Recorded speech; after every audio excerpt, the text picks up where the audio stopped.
வடக்கிற்கும் தெற்கிற்குமான பிரதானமான வீதியாக பாவிக்கப்பட்டு வந்த புத்தளம் இலவங்குளம் மன்னார் வீதி 1989ஆம் ஆண்டு விசேட வர்த்தமானியின் மூலம் இவ்வீதி பி 329 எனும் இலக்கமிடப்பட்டு வீதி அபிவிருத்தி அதிகார சபையின் கீழ் கொண்டு வரப்பட்டது.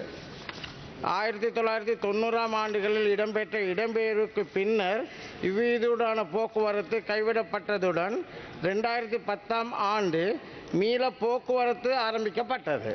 டிசம்பர் மாதம் 13ஆம் தேதி கௌரவ ஜனாதிபதி அவர்களின் தலைமையில் இடம்பெற்ற புத்தளம் மாவட்டத்துக்கான விசேட ஒருங்கிணைப்பு குழு கூட்டத்தில் புத்தளம் இலவன்குளம் மன்னார் வீதியினூடாக 1980ஆம் ஆண்டுகளுக்கு பிறகு பொது போக்குவரத்து நடைபெறவில்லை எனவும் இது சம்பந்தப்பட்ட வழக்கு தீர்ப்பு வழங்கப்பட்டு முடிவுறுத்தப்பட்டதாகவும் அதிகாரிகளினால் பிழையான தகவல்களை வழங்கி கௌரவ ஜனாதிபதி அவர்கள் பிழையாக வழிநடத்தப்பட்டுள்ளனர் என்பதனை தெளிவாக தெரிகின்றது அல்லவா. தேசிய வீதி போக்குவரத்து வலைப்பின்னலில் ஓர் முக்கியமான வீதியாக வீதி அபிவிருத்தி சபையினால் பராமரிக்கப்படுகின்ற பி 329 இலக்க இந்த வீதியிலூடான பொது போக்குவரத்து சம்பந்தமான தீர்மானத்தை வனவிலங்குகள் பாதுகாப்பு திணைக்களத்தினால் தீர்மானிக்க முடியுமா? சுமார் 15 வருடங்களாக நடைபெற்ற இந்த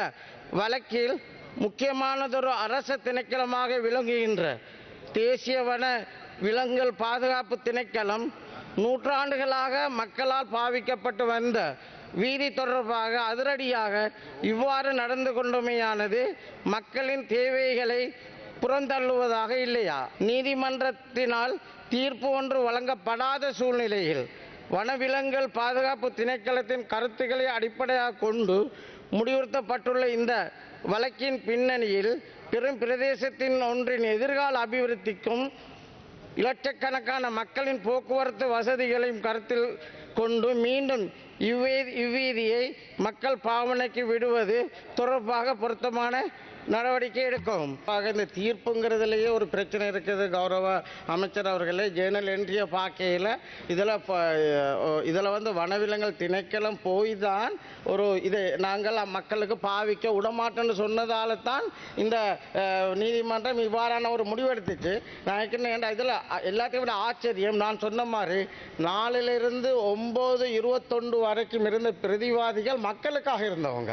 அவங்களோட இது அந்த நீதிமன்றத்தில் எதிர்த்திருந்தால் இந்த தீர்ப்பு இந்த உடன்பாடு வந்திருக்காது. எனவே கௌரவ அமைச்சர் அவர்களே இது தீர்ப்பாக வழங்கப்படலைங்கிறத அடிப்படையாக எடுத்து அனைத்து தரப்பினர்களையும் இது போராட்டம் பல பிரச்சனைகள் இது சம்பந்தமாக பல வருடங்களாக உண்மையில் ஒரு சாதகமான ஒரு நிலைமையை இந்த அரசாங்கம் தான் ஒரு பரிசீலிக்க முடிவெடுத்தது. கடந்த காலங்கள் எடுத்த முடிவுகளும் எங்களுக்கு முடிவாக எடுக்கலாம் போச்சு. எனவே கௌரவ அமைச்சர் அவர்களே அனைத்து தரப்போடவும் மற்றது சிவில் அமைப்புகளோடவும் கதைச்சு இதை முடிவெடுக்கிறதுக்கு ஒரு திகதியை நிர்ணயித்து விரைவாக நீங்கள் செயல்பட்டீங்கன்னா இதில் உண்மைத்தன்மை தெரியலாம். இது உண்மைத்தன்மை தெரியறதுக்கான ஒரு ஏற்பாடுகள் கௌரவ அமைச்சர் அவர்கள் செய்யுமாறு கேட்டுக்கொள்கிறேன். ගරු අමාත්‍යතුමා ගරු කතානායකතුමනි වනජීවී දෙපාර්තමේන්තුව ඇතුළු පරිසර ආයතනවලට එහෙම කටයුතු කරන්න වෙච්ච හේතුවක් තිබෙනවා. තමයි විශේෂයෙන් පසුගිය අවුරුදු ගාණක් තිස්සේ අවුරුදු 10ක් 20ක් තිස්සේ විශේෂයෙන්ම දේශපාලන ආශිර්වාදය සහ දූෂිත ව්‍යාපාරිකයන්ගේ මැදිහත් වීම මත සුවිශාල වන විනාශයක් කරලා තිබෙනවා. මන්ත්‍රීතුමාම සාක්ෂි දරනවා අක්කර 700ක් විතර මන්නාරමේ කපල සමහර ප්‍රබල දේශපාලනඥයෝ අල්ලගෙන තිබෙනවා. ඒ වගේම විල්පත්තුව කියන එක නූනත් විල්පත්තුවට අල්ලපු මරිච්චි කට්ටි ගම්මානයත් එක්ක තියෙන මේ ප්‍රදේශවල ඇත්තටම වනය විනාශ කරලා තිබෙනවා. ඒක විල්පත්තු නෙමෙයි. ඒ වගේම මඩු කැලේ දනුත් කපනවා. ඒ වගේම රටේ හැමතැනම පරිසර විනාශලා තියෙනවා දේශපාලන නායකත්වයේ මැදිහත් වීම මත.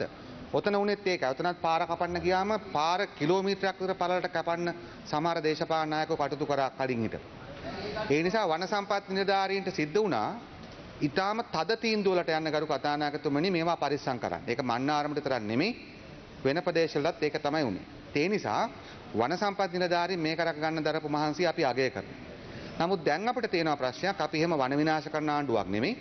අපි පරිසරයයි ජනතාවයි දෙකම රැකගෙන කටයුතු කරන්නේ. ඒ නිසා මම ඒකයි මන්ත්‍රීතුමාට කිව්වේ මේක බැරිකේඩ් එකේ දෙපැත්තෙන් සිඳ ගන්න හදන්නේ නැතුව පරිසර ඇමතුමාත් එක්ක කතා කරලා මේක අපි එක මේ මේසකට ඇවිල්ලා කතා කරලා බලමු උත්තරයක් හොයාගන්න.